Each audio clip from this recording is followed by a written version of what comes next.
आप देख रहे हैं प्रोग्राम सियासत और सच और मैं हूं अरसलान खालिद। आज के प्रोग्राम में मैं चाहूँगा इस वक्त की जो ओवरऑल सिचुएशन है मुल्क का, जो सियासी मंजरनामा है, उस पर बात करें। कुछ मामला सब जुडिस हैं, समाअत कल से शुरू होनी है। तो यकीनन हम उनकी तो बहुत तफसील में नहीं जाएंगे, वो फैसला अदलिया की जानिब से आएगा। लेकिन सवाल एक है, डिमांड एक है, वो ये है कि इलेक्शंस और वक्त पर इलेक्शंस करवाए जाएँ, जनरल इलेक्शंस हों, सूबाई असम्बलियों के इलेक्शंस हों। और फिर ये कि आया इन इलेक्शंस के बाद मुल्क में इस्तेहकाम आ जाएगा या नहीं आएगा। हर स्टेक होल्डर अपना अपना मौक़िफ़ रखता है इस सारे मामले पर। मईशत हमारे लिए एक बड़ा मसला बना हुआ है जिसका सलूशन डेफिनेटली किसी के पास नहीं है। इस्टेब्लिशमेंट को कभी मोर्द इल्ज़ाम ठहराया जाता है तो कभी अदलिया पर तनकीद की जाती है, उंगलियां उठाई जाती हैं। फिर कभी अदलिया और इस्टेब्लिशमेंट को ही ललकारा जाता है कि वक्त आ गया कि आप कुछ ऐसा करें कि मामलात बेहतरी की तरफ हो जाएं। अगर एक बुरा भला कह रहा होता है अदलिया और इस्टेब्लिशमेंट को, तो दूसरा उम्मीद कर रहा होता है कि अदलिया और इस्टेब्लिशमेंट कोई रोल प्ले करें। यानी कि अगर देखा जाए तो ये सियासतदान ही मदद के लिए पुकार रहे होते हैं इन्हीं इदारों को, और फिर जिसको मतलूबा नताइज नहीं मिलते वो इन्हीं इदारों पर तनकीद करना शुरू कर देता है। मैं चाहूँगा आज के प्रोग्राम में इस पूरी सिचुएशन पर बात की जाए कि क्या इलेक्शंस मसले का हल हैं या इलेक्शंस के बाद मसाइल हल हो सकते हैं, उनके नताइज काबिल कबूल हो सकते हैं, या शायद उनके बाद भी मसले का हल नहीं होगा। फिर मुस्ताफ़ी होना या असम्बलियाँ ख़त्म करना, तहलील करना। कौमी असम्बली की मिसाल हमारे सामने है। PTI ने कौमी असम्बली से मुस्ताफ़ी हुए, अब दोबारा जाना चाहते हैं। अब स्पीकर साहब डटे हुए हैं, वो कह रहे हैं कल के इजलास में नहीं आने दिया जाएगा किसी को। फिर मुख्तलिफ तहरीकें जिनमें जेल भरो तहरीक इस वक्त पाकिस्तान तहरीक इंसाफ की जारी है। ये सब कुछ ऐसे वक्त में हो रहा है जब बिल्कुल मईशत पाकिस्तान की पे बहुत ज़्यादा सवालात हैं। तबाही के दहाने पर मुल्क इस वक्त है। आम आदमी की हालत ज़ार के बारे में बात क्या करनी, लेकिन सियासत भरपूर तरीके से हो रही है और सभी तरफ से सियासत हो रही है। असल जो मसाइल हैं उनकी तरफ किसी की तवज्जो या उनका हल किसी को मतलूब है या नहीं, ये एक अहम सवाल है, which the question remains there. मैं चाहूँगा तफसील से इस सारे मामले पर हम बात करें। गेस्ट पार्टिसिपेंट्स का तारुफ कराता चलूँ। प्रोग्राम में हमें ज्वाइन कर रहे हैं सेनेटर कामरान मुर्तज़ा साहब, सीनियर कानूनदान हैं, JUIFA के रहनुमा हैं। ब्रिगेडियर रिटायर्ड फारूक हमीद साहब हमारे साथ प्रोग्राम में मौजूद हैं। सीनियर तज्ज़ियाकार हैं असदुल्ला खान साहब, सीनियर जर्नलिस्ट हैं, सीनियर एनालिस्ट हैं, हमारे साथ प्रोग्राम में मौजूद हैं। सेनेटर साहब, गुफ्तगू का आगाज़ आपसे करते हुए मैंने थोड़ा सा इस मामले को तब्दील किया क्योंकि अस खुद नोटिस केस में आप खुद, आपकी दरख्वास्त भी है, आप खुद फरीक हैं, तो मैं उसकी तफसील में तो नहीं जानना चाहूँगा क्योंकि मामला सब जुडिस भी है। मैं जानना आपसे ये चाहूँगा, इस वक्त इलेक्शन क्या मुल्क में इतना बड़ा मसला होने चाहिए जितना बन गए हुए हैं? क्या आइन और चीज़ें वाज़ेह नहीं हैं कि कभी हम देखते हैं कि एक तरफ जाया जाता है, कभी दूसरी तरफ, फिर मुल्क की अदलिया तक बात जाती है। क्या ये मामला सियासतदानों को नहीं हल कर लेना चाहिए था? इतना कॉम्प्लिकेटेड क्यों हो गया सारा का सारा मामला? इसलिए हो गया कि अना एक बहुत बड़ी है। वो अना जो है वो किसी से हाथ मिलाने नहीं देती। वो हालांकि पार्लिमानी निज़ाम है, वो अना किसी के साथ किसी हार को जो है ना वो एक्सेप्ट नहीं करती। जब अना इतनी ज़्यादा बढ़ जाए पार्लिमानी निज़ाम में तो फिर जो है ना उससे मुश्किलात पैदा होती हैं। अब उस अना के नतीजे में पहले कौमी असम्बली टूटी जो कि रिस्टोर हुई सुप्रीम कोर्ट से, और उसके लिए जो हरकत की गई 9 अप्रैल को वो सबके सामने है। फिर दैन जो है ना 2 असम्बलियाँ तोड़ दी गई, और वो उस शख्स के कहने पे तोड़ी गई जो कि उन असम्बलियों का मेंबर नहीं था। उसकी डिक्टेशन पे, उसकी इंस्ट्रक्शंस पे ये 2 असम्बलियाँ तोड़ दी गई। बात कितनी थी? बात सिर्फ इतनी थी कि अक्टूबर में इलेक्शन होने थे, अगस्त में इलेक्शन तमाम की तमाम असम्बलियों ने चले जाना चाहिए था। आज हम फरवरी में खड़े हैं, बल्कि फरवरी का एंड आ गया। तो उसके बाद 2-4 महीने की बात तो मज़ीद अगर बर्दाश्त कर ली जाती तो मेरा ख़्याल है कि ये बहरान ना होता। बहरहाल असम्बलियाँ टूटती भी हैं, ये इस बात से मैं इनकार नहीं कर सकता, मगर ये जो असम्बलियाँ टूटी हैं, सूबाई असम्बलियाँ टूटी हैं, लोग मिसाल देंगे कि इंडिया में 10 दफ़ा ऐसे होता है। यकीनन होता है, मगर इंडिया में कुछ एक और बात भी है। इंडिया में जो है ना वो इलेक्शन, जो अगले इलेक्शन होते हैं वो उसी सेटअप में होते हैं। यहाँ पे इलेक्शन हमारा, मेरा उन पे एतबार नहीं है, उनका मुझ पे एतबार नहीं है। डेमोक्रेट हम इतने ज़्यादा हैं कि हम एक दूसरे के ऊपर एक लम्हे के लिए भी ट्रस्ट करने के लिए तैयार नहीं है और एक दूसरे को बेईमानी का ताना देने में पेश होते हैं। इंडिया में ऐसा नहीं हुआ करता। तो स्कीम ये थी आपके दस्तूर की कि जब भी कभी जो है वो इलेक्शन होंगे, जनरल इलेक्शन होंगे, जनरल इलेक्शन के लिए एक केयर टेकर सेटअप होगा। ये भी हो गया। आप कहेंगे कि सूबों में केयर टेकर सेटअप आ गया, मगर सूबों में अगर आ गया तो वफाक में नहीं है, या वफाक में इस वक्त हमको सूट कर रहा है, चलिए ये इस तरह से कह लेते हैं कि इस वक्त हमको सूट कर रहा है। मगर फ़र्ज़ करिए कि कल है कल दो असम्बलियों के इलेक्शन हो गए और 5 साल के लिए हो गए, और जब बाकी रिमेनिंग 2 सूबाई असम्बलियों के इलेक्शन होंगे और एक कौमी असम्बली का इलेक्शन जिसमें इन हलकों के से इनसे भी इलेक्शन होने हैं, जब ये होंगे तो फिर उसके बाद जो है ना एक और चीज़ फ़र्ज़ कर लेते हैं कि हमारा मुखालिफ सेटअप है। अगर हमारा सेटअप है तो मुसीबत, अगर हमारा मुखालिफ सेटअप है तो मुसीबत। तो ऐसे सवालात पैदा कर दिए गए हैं दस्तूरी, जिसमें मुश्किल पेश आ रही है। फिर इसके साथ एक और मुश्किल को देखिएगा कि सेंसस शुरू हो रही है 1 अक्टूबर से। महीने 1.5 महीने में डिजिटल सेंसस है, महीने 1.5 महीने में ये भी मामला मुकम्मल हो जाएगा। अब ये 2 असम्बलियों के इलेक्शन जो है ये उस सेंसस में होंगे, उस सेंसस जो 2017 वाली है, और जिसके लिए जो है ना सिर्फ एक इलेक्शन का जो है ना वो मामला जो है वो था कि 2018 वाले इलेक्शन, क्योंकि उस वक्त तक रिज़ल्ट नहीं आए थे, तो उसके लिए जो है ना वो अमेंडमेंट्स कर आके जो है ना वो 2018 वाले इलेक्शंस के लिए जो है ना गुंजाइश पैदा की गई। अब ये क्या इस इलेक्शन के लिए भी वो होंगे, और फिर उसके बाद आधे इलेक्शन या कौमी असम्बली के इलेक्शन और 2 सूबों के इलेक्शन जो है ना वो नई मरदमशुमारी में होंगे, और पुराने जो है ना वो पुरानी मरदमशुमारी के तहत होंगे। ऐसे सवाल आते हैं जो दस्तूर इसको आंसर नहीं कर पा रहा, और जब आंसर नहीं कर पा रहा तो ये मामला जो है ना फिर अल्टीमेटली आ गया है कोर्ट के पास। फिर एक और बात जिसको जो है ना आंसर होना है कि क्या एक असम्बलियों से बाहर बैठा हुआ शख्स, फ़र्ज़ कर लीजिए कि मियाँ नवाज़ शरीफ साहब जो है ना वो कहते हैं कि इस असम्बली को तोड़ दें, जो कि मौजूदा कौमी असम्बली है, वो मुल्क से भी बाहर बैठे हैं, असम्बली से भी बाहर बैठे हैं। PDM की तरफ से मौलाना फजलुर रहमान साहब ये कहते हैं, PDM के सरबराह हैं, वो कहते हैं कि जी असम्बलियाँ तोड़ दें, वो असम्बली में नहीं बैठे। तो क्या फिर ये वज़ीर-ए-आज़म अगर इस पे तोड़ देते हैं तो ये उनकी अपनी एप्लीकेशन ऑफ माइंड होगी या कुछ और होगा? तो उसका सिलसिला जारी है, एक ब्रेक की जाने बढ़ेंगे, ब्रेक से वापस आकर मज़ीद बात करें।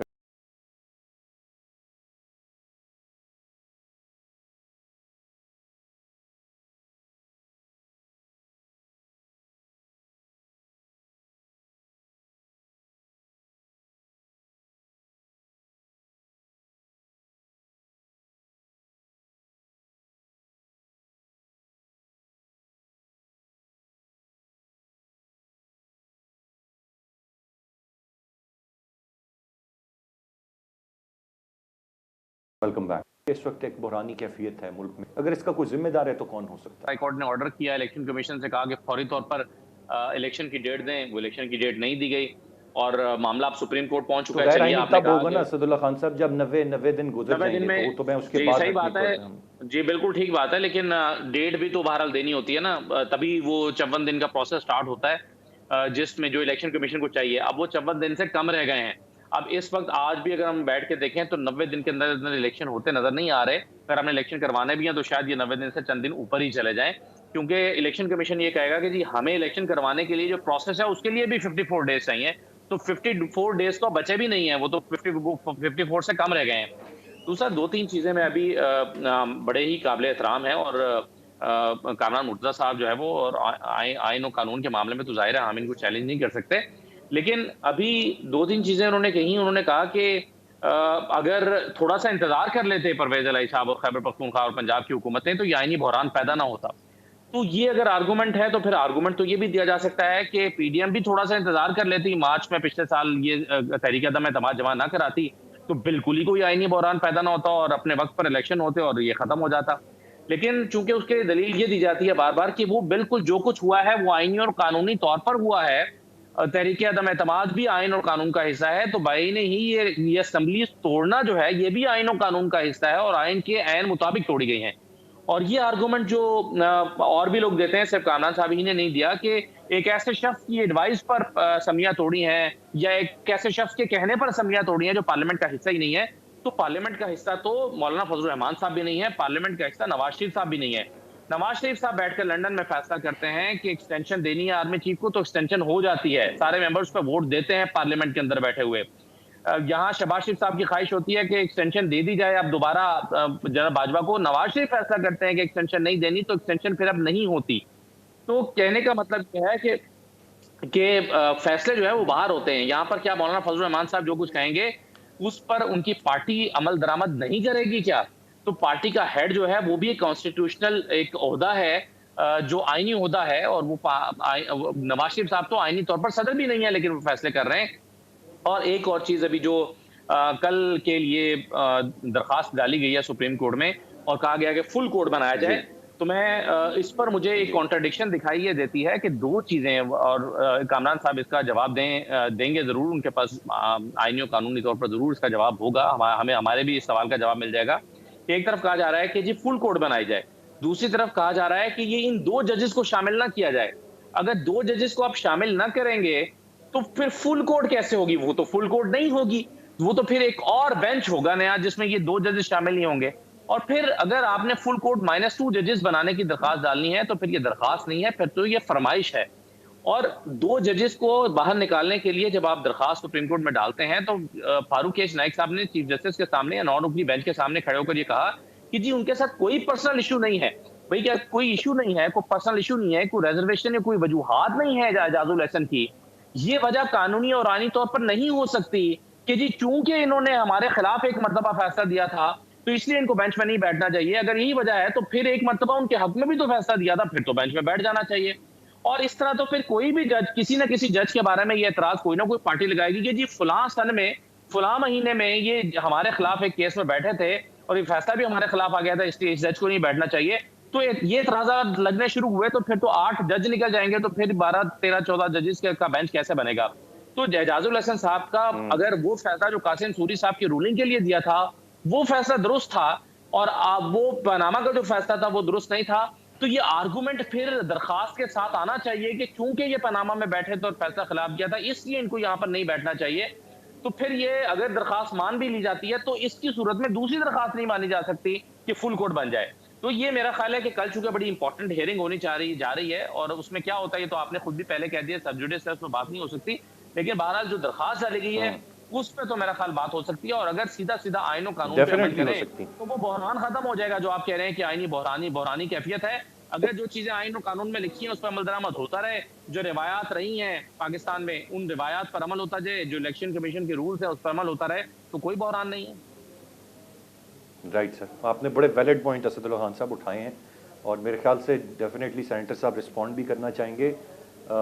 सेनेटर साहब, गुफ्तगू आपने सुनी जो चीज़ें असदुल्ला खान साहब ने कही, और उन्होंने मेरे ख्याल से आपके सारा काउंटर आर्गूमेंट दे दिया जो आपने बात की थी, और एक नहीं मुतअद्दिद सवालात उठा इन्होंने पढ़े, would you like to respond? इन्होंने पढ़े बगैर और इवन शायद सुने बगैर जो है ना ये सारा कुछ जो है ना कह दिया। इनको शायद ये इल्म नहीं है कि कहा गया क्या था दरख्वास्त में, इनको शायद ये इल्म नहीं है कि जो अगली दरख्वास्त है उसमें क्या कहा गया।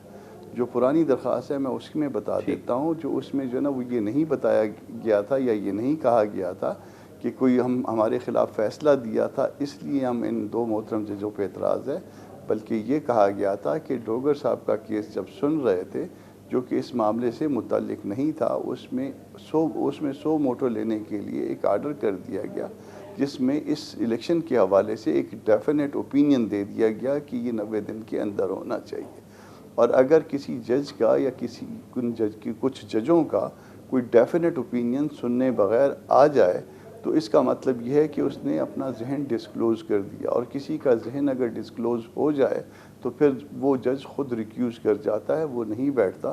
तो इसलिए हम रिक्वेस्ट करते हैं कि वो जजेस जो कि अपना ओपिनियन दे चुके हैं उस आर्डर में, जो कि शायद 16 का है या 16 के आसपास आगे एक आध दिन पहले का, फरवरी का, तो वो उस आर्डर को ये पढ़ लेते तो शायद इनको जो है ना ये इतनी बड़ी लंबी चौड़ी बात करने की शायद ज़रूरत ना होती। पनामा या किसी और चीज़ का इस मामले से कोई ताल्लुक़ नहीं है, और ये साथ यकीनन कहा गया था क्योंकि सिर्फ ये डिस्क्लोज़ करने की बात थी, और ये कहा गया था कि हमें कोई ऐसी कोई ज़ाती पुरखाश नहीं है जज साहबान से। और अब भी इसको दोबारा जो है ना दोहराता हूँ इस बात को। अब जो अगली बात ये है कि वो जब 184(3) की कार्रवाई होती है तो उसके लिए जो है वो कोर्ट का लफ्ज़ है।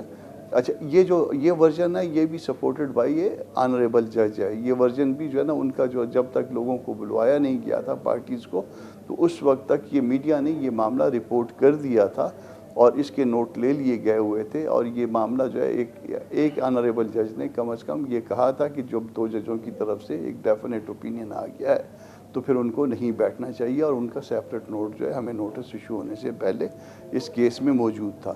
दूसरी बात यह है कि 184(3) जब आप देखेंगे तो उसमें कोर्ट का लफ्ज़ है, और कोर्ट का मतलब जो है हमेशा फुल कोर्ट होता है, माँ सवाए इनके कि उन जजेस के कि जिनको जो है कोई किसी वजह से जो है ना वो रिक्यूज़ करते हैं। तो वजह जो है ना वो हमने बयान कर दी कि ये वजह है, इस वजह से वो रिक्यूज़ करें, और उस रिक्यूज़ करने के बाद जो अवेलेबल जजेस मौजूद हों वो तमाम के तमाम इस बेंच में बैठें। एक और बात जो मैं अर्ज़ कर दूं बहुत एहतराम के साथ सुप्रीम कोर्ट से भी और बाकी लोगों से भी, कि कोई भी बेंच अगर बनता है तो उस बेंच के लिए, उस बेंच की बनने की लॉजिक जो है वो समझ में आनी चाहिए बहुत इंपॉर्टेंट केसेस में। गो कि ये इख्तियार जो है वो ऑनरेबल चीफ जस्टिस का हुआ करता है, मगर जब बहुत अहम केसेस हों तो उसमें जो है वो कोई उसकी रीज़न्स जो है ना वो समझ में आनी चाहिए, लॉजिक को अपील करनी चाहिए। ये चीज़ क्या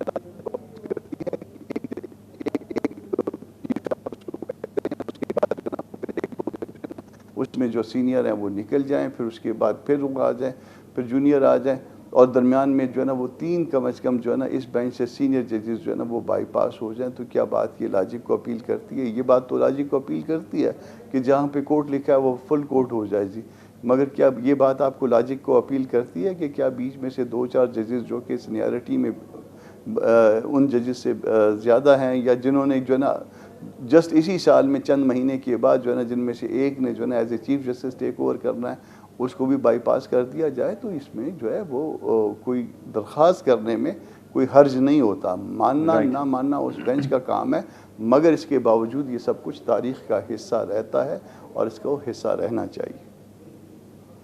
राइट सर, ये तो आपने सर इस मामले पर जो कि आज खुद नोटिस केस है उस पर सारी राय आपने दे दी। कुछ और नुक्ते भी उठाए थे, मैं चाहूँगा उनको भी आप एड्रेस कर दें। कि आपने जिस तरह कहा कि कैसे शख्स पे जो खुद असम्बलियों का हिस्सा नहीं है उसके कहने पे समझे, तो उन्होंने बड़ी, ये तो बात आप इत्तेफाक करेंगे कि वैलिड है, मौलाना फजल रहमान साहब भी नहीं है, उनकी पार्टी की नुमाइंदगी है, हतमी फैसला उनका होता है, आप तमाम लोग उस पर अमल पैरा होते हैं। वहाँ से नवाज शरीफ साहब हतमी फैसले लेते हैं, लंदन में बैठ के फैसले होते हैं, उन पर अमल दरामद किया जाता है। तो फिर अगर वो उनकी जमात की वहाँ पर हुकूमत थी और उनकी पार्टी अक्सरियत में थी, तो फिर खान साहब अगर फैसला लेते हैं तो उस पर ऐसा एतराज़ क्यों? अपनी पार्टी दूसरी पार्टी का तो मैं नहीं बता सकता, मुझे उनका इंटरनल सिस्टम पता नहीं है, ना मैंने उसको कभी स्टडी करने की कोशिश की है। अपनी बात मैं बता देता हूँ कि अपनी बात जो है वो हमारे जो है अदारे फैसला करते हैं। मौलाना फजल रहमान सिर्फ सामने आपको वो अनाउंस करते हुए नज़र आ जाएंगे। बाज़ औक़ात वो मौलाना साहब की जो राय होती है उससे इख्तलाफ किया जाता है, बाज़ औक़ात उनकी राय के साथ चला जाता है, मगर फ़ैसला हमारा जो है वो सिर्फ मौलाना साहब नहीं करते बल्कि जमात करती है और जमात के दस्तूरी अदारे करते हैं। ये उसमें, और इससे एक और बात जो की गई थी, ये एक्सटेंशन देने वाली बाजवा साहब को, तो इस गुनाह में हम शरीक नहीं थे। इस गुनाह में अगर कोई शरीक था तो इमरान खान भी थे, जो आज उनको जो है ना सलवातें सुनवा रहे हैं। इस गुनाह में अगर कोई और शरीक थे तो वो अपना जवाब खुद देंगे। मैं as a party, as Jamiat Ulema Islam Pakistan इस बात का जवाबदेह नहीं हूँ कि हमने जो है ना बाजवा साहब को कोई वोट दिया था या उनको जो है ना कोई एक्सटेंशन दी थी और उनके लिए जो है ना वो हमने वो किया था। उसमें बेंच ने जो कुछ किया था उस वक्त के बेंच ने, वो भी एक तारीख़ का हिस्सा है। बेंच अपने लिए किसी चपरासी को एक्सटेंशन नहीं दे सकती, मगर उनको जो है 6 महीने की जो है ना एक्सटेंशन जो है वो बेंच ने दे दी थी। और उसके बाद जो जिन लोगों ने वो किया था उसके बाद वो उसके ख़ुद जवाबदेह हैं। कभी ना कभी तारीख़ जो है ना इस मामलात में पूछेगी सारे लोगों से कि ये पाकिस्तान के मामलात, दस्तूरी मामलात बिगाड़ने में कौन कौन शरीक थे, तो ये सारे कुछ उसमें लिखा जाएगा। जी, गुफ्तगू का सिलसिला जारी है, एक ब्रेक की जाने बढ़ेंगे, ब्रेक से वापस आकर मज़ीद बात करते हैं।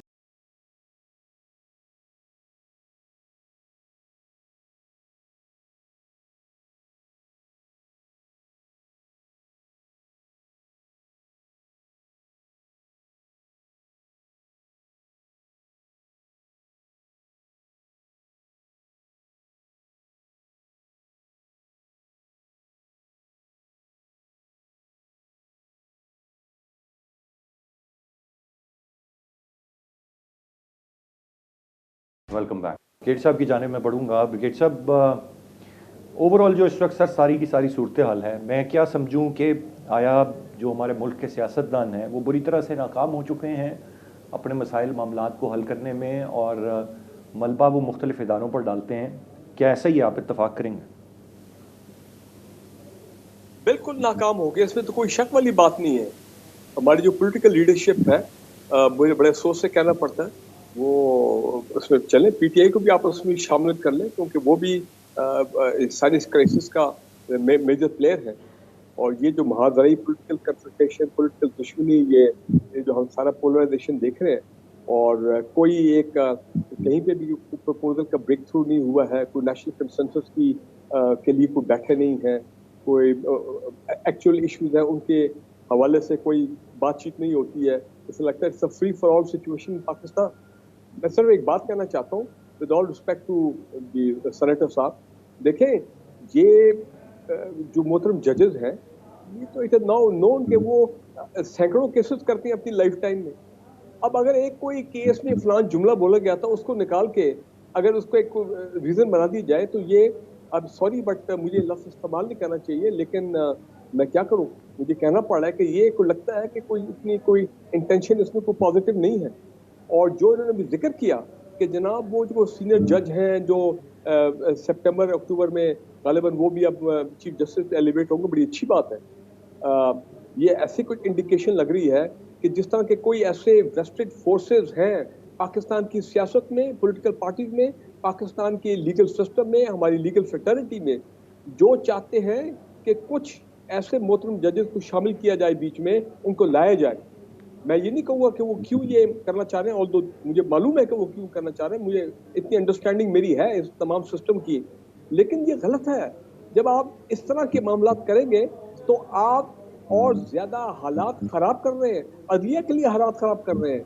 आइंदा कल को तो कहता डिक्टेशन होगी कि जी फलान ने ये कहा था, वो भाई कोई सॉलिड बात हो तो बात समझ भी आती है। केसेस हुए ऐसे मादी में कि मोहतरम जजेस ने खुद कहा है कि हम रिक्यूज करते हैं, हम इस बेंच में नहीं बैठना चाहते हैं, चीफ जस्टिस साहब आप किसी और जज साहब को ये केस मार्क कर दें। सुनते रहते हैं लॉ हाई कोर्ट में ऐसे, लेकिन यहाँ पे कुछ मामला जो है ना वो कुछ और नजर, इसलिए कि there are vested forces in Pakistan, there are vested forces everywhere in Pakistan. हमारे पॉलिटिकल सिस्टम में, हमारे लीगल सिस्टम में बाहर लोग बैठे हुए हैं जो हालात को अपनी फेवर में मैनिपुलेट करना चाहते हैं। तो लिहाजा ये बात ठीक नहीं है। Honourable chief justice of Pakistan has the final से। क्या वो हमसे क्या हम उनसे ज्यादा बेहतर समझते हैं हालात को? No, he is the chief justice of Pakistan. वो कोई ओवरराइट यहाँ पे नहीं पहुंचे हैं, या हमारे जो बाकी मोहतरम जजेस हैं वो ओवरराइट नहीं पहुंचे हैं। उनके पीछे पता नहीं कितने सालों की 2 दहाई 3 दहाई की वो जुडिशरी में वो रहे हैं, कहाँ से उनका कैरियर शुरू हुआ है। तो लिहाजा को थोड़ा उनको भी हमें वी शुड ट्रस्ट जुडिशरी। हमें एतमाद होना चाहिए हमारे जजेस में कि वो जो फैसला करेंगे वो फैसला आइन के मुताबिक होगा और रूल ऑफ लॉ के मुताबिक होगा, और जाहिर बात है पाकिस्तान के इंटरेस्ट के मुताबिक होगा। और तो पहली चीज तो वही हमेशा होती है जजेस के लिए, constitution and the rule of law.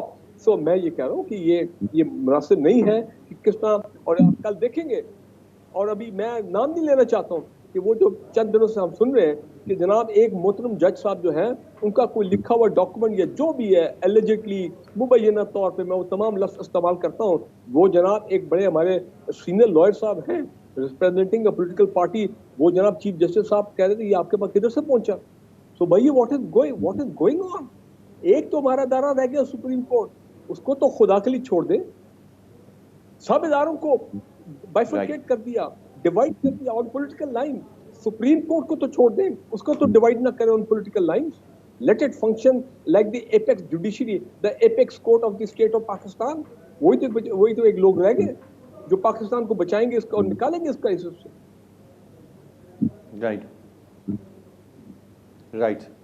Brigade साहब, पॉइंट आ गया। असदुल्ला खान साहब, गो के इलेक्शंस की इस वक्त बहुत बात की जा रही है, बट बहुत सारे लोगों का ये मानना है या इस राय का इजहार करते हैं कि इलेक्शंस ख़ास तौर पे जब इस तरह से होंगे, सूबाई असम्बलियों के 2 के पहले हो गए फिर बाद में, तो इससे अगर हम इस्तेहकाम की तवक्को कर रहे हैं तो शायद वो मुमकिन नहीं हो पाएगा, बल्कि और सवालात उठेंगे और चीज़ें कॉम्प्लिकेट होंगी। क्या राय होगी सर आपकी?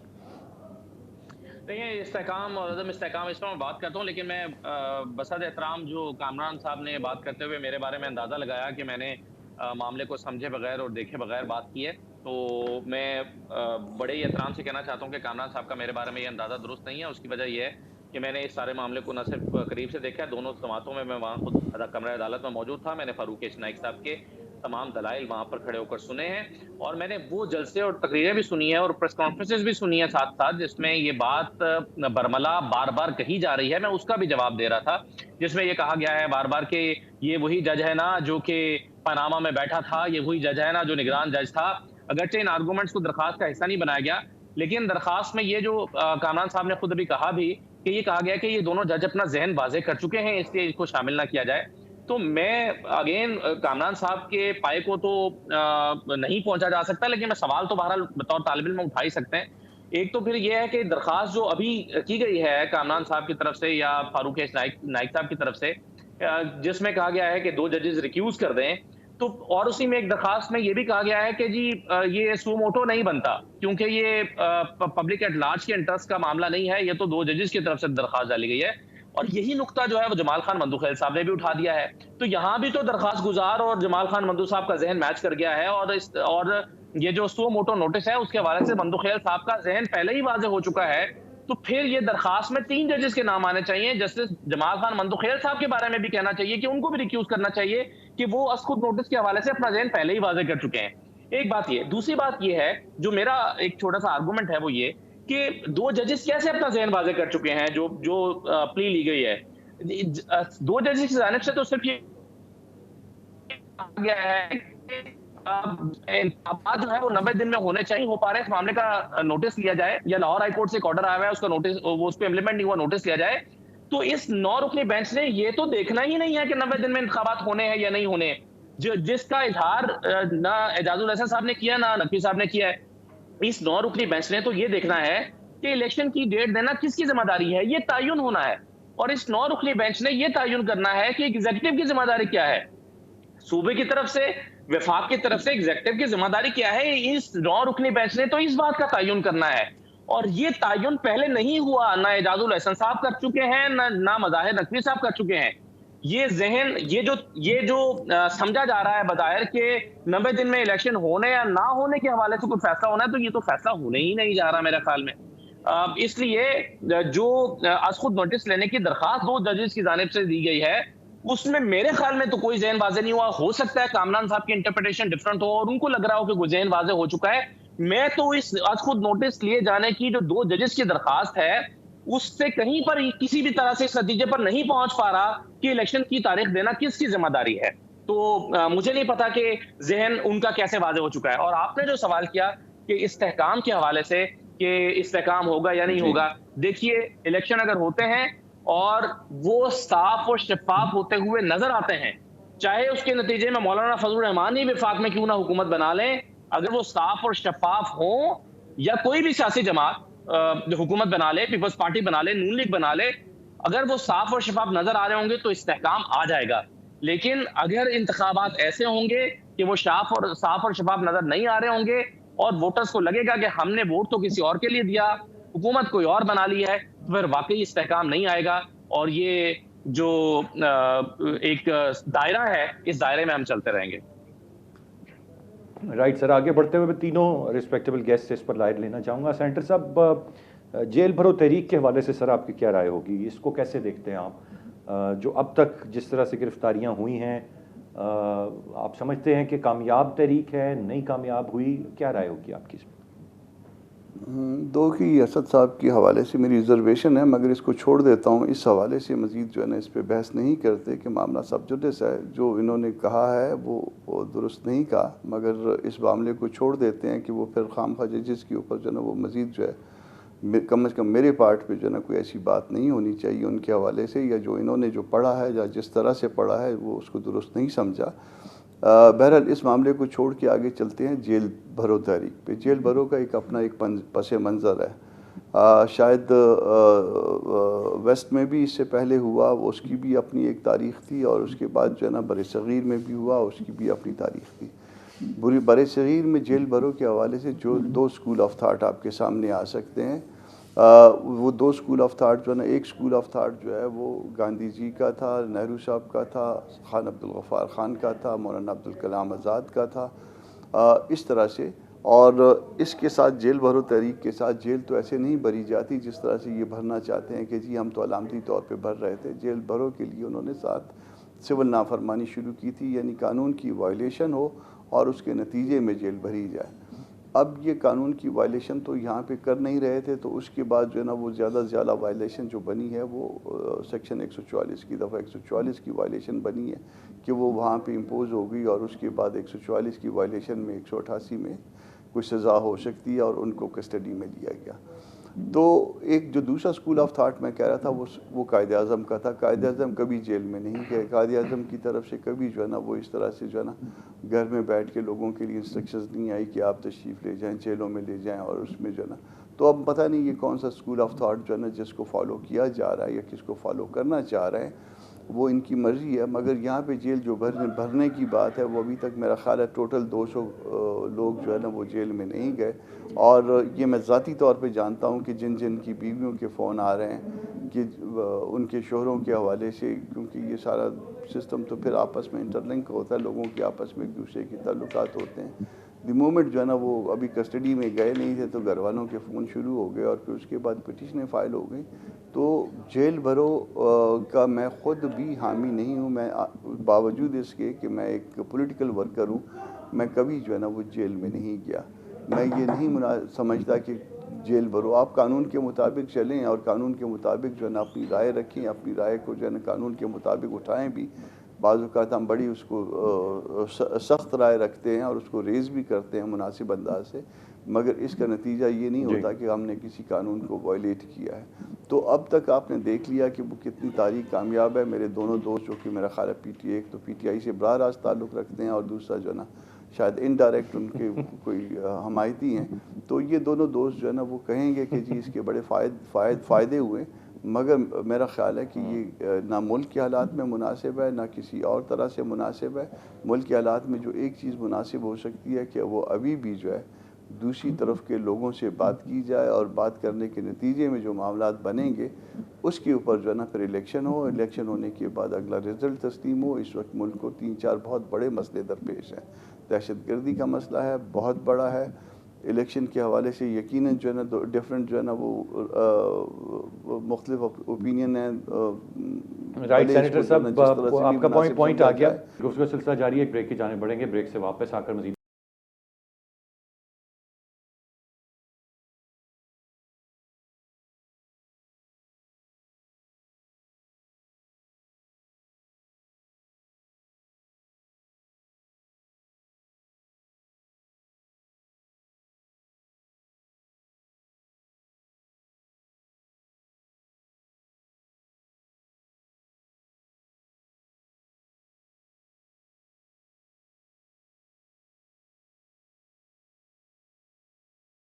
हिसाब से जानना चाहूँगा ब्रिगेड साहब, आपकी क्या राय है? आप क्या समझते हैं कि ये जेल भरो तहरीक जो है इसको कितना कामयाब देखते हैं या नहीं देखते हैं? आप क्या राय होगी इस पर आपकी?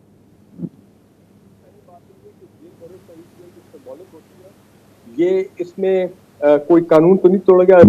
तौर पे कोई पॉलिटिकल पार्टी जो है वो जेल भरो जिस तरह माजी में होता रहा है, पाकिस्तान में भी हुआ है MRD मूवमेंट में। उसके बाद भी मुझे अच्छी तरह याद है कि ये जेल भरो होते थे।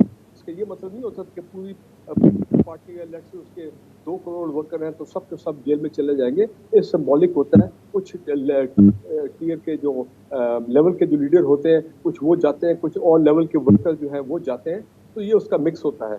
लेकिन जो मैंने वीडियोस देखी है, पूरे 4-5 जो बड़े शहरों में, उसमें यकीनन लोगों का जोश और खरोश वो चीज़ तो नजर आई है।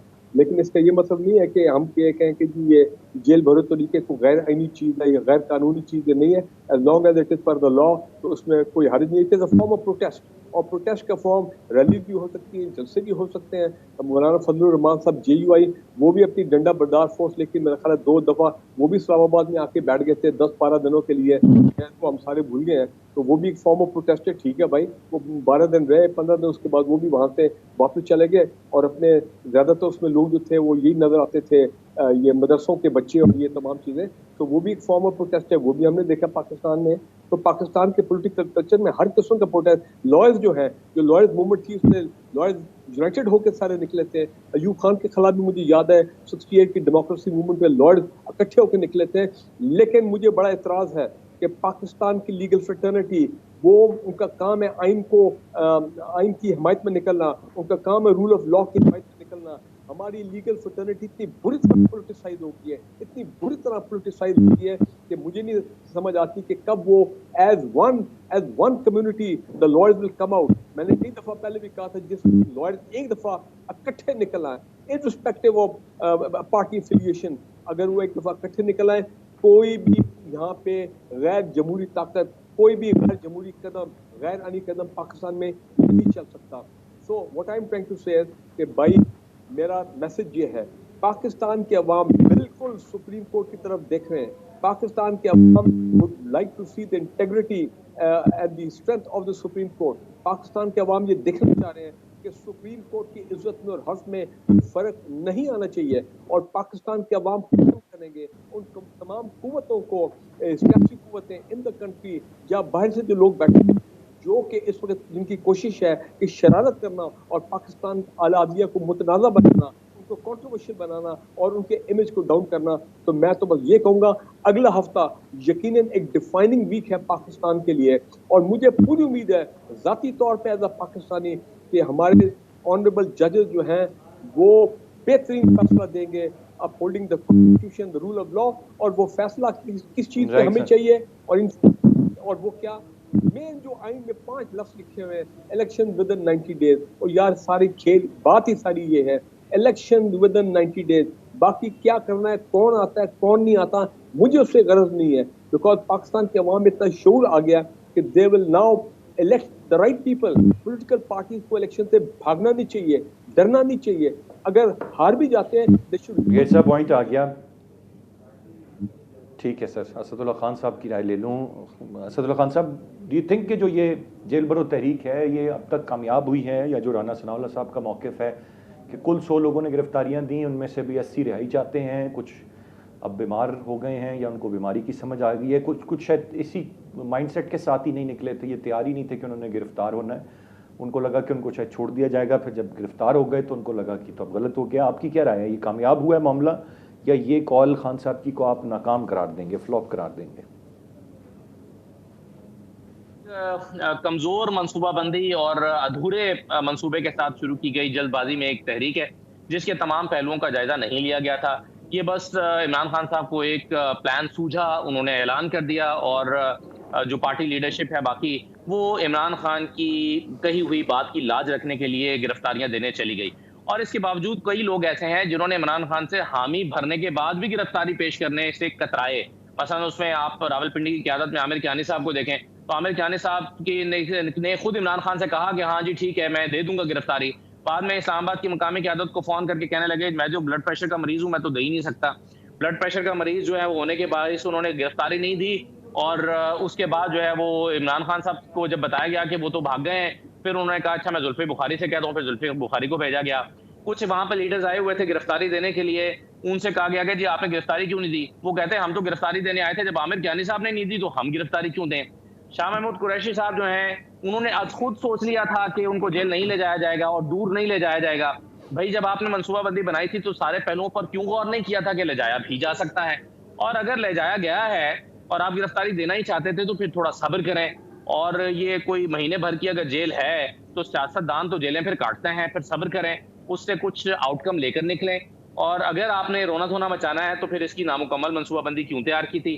तो ये बहुत सारे सवाल जो हैं वो जेल भरो तहरीक के हवाले से हैं। मैं समझता हूँ कि ये बहुत जल्दबाजी में इसको एग्जीक्यूट किया गया। पाकिस्तान तहरीक इंसाफ के पास ये मौका मौजूद था कि जब लाहौर वाला एक फ्लॉप एपिसोड हुआ था तो उसके बाद फिर सुप्रीम कोर्ट ने जब खुद नोटिस लिया तो उसके बाद पाकिस्तान तहरीक इंसाफ के पास एक जवाब मौजूद था कि जी चूंकि अब मामला अदालत में चला गया है, हम इलेक्शन की तारीख के लिए जद्दोजहद कर रहे हैं तो हम इंतजार करेंगे, तब तक अपनी तहरीक को मुलतवी करते हैं। उसके बाद फिर इसको चलाया गया और हमने देखा कि बहुत सारी लीडरशिप जो है वो कतरा रही है गिरफ्तारियां देने से।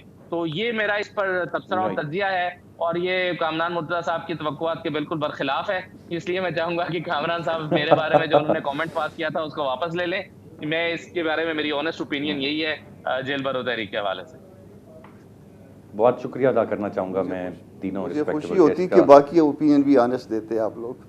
Thank you. चले सर, ये जो उनका मैंने अपनी दानिश में ऑनेस्ट ओपिनियन दी है, आप उससे इख्तलाफ कर सकते हैं, लेकिन वो भी मेरी राय जो है उस पर मैं भी यही कहूँगा कि ब्रिगेडियर साहब जो मशवरा देते हैं फर्टेनिटी को, तो ये फरमाइशी गानों का रेडियो प्रोग्राम बन जाएगा। ये फरमाइशी बेंच नहीं है, ये फरमाइशी बेंच नहीं है, ये ऑनेस्ट ओपिनियन है, ये फरमाइशी बेंच नहीं है। और इस तरह के एतराज़ात हम ये नहीं कि इस दफ़ा हम 100 दफ़ा लेते हैं, और इवन जो है ना आम केसों में भी लेते हैं कि जनाब आप तो ओपिनियन दे चुके, आप इस तरह से ना करिए। और ये बड़े एहतराम के साथ सर। होता है, इसको ना वो माइंड करते हैं ना हम माइंड करते हैं। राइट सर पॉइंट आ गया आपका। बहुत शुक्रिया अदा करना चाहूँगा मैं तीनों रिस्पेक्टेबल गेस्ट का। आज के प्रोग्राम से इतने। अरसलान खालिद को इजाज़त दीजिए। अल्लाह ने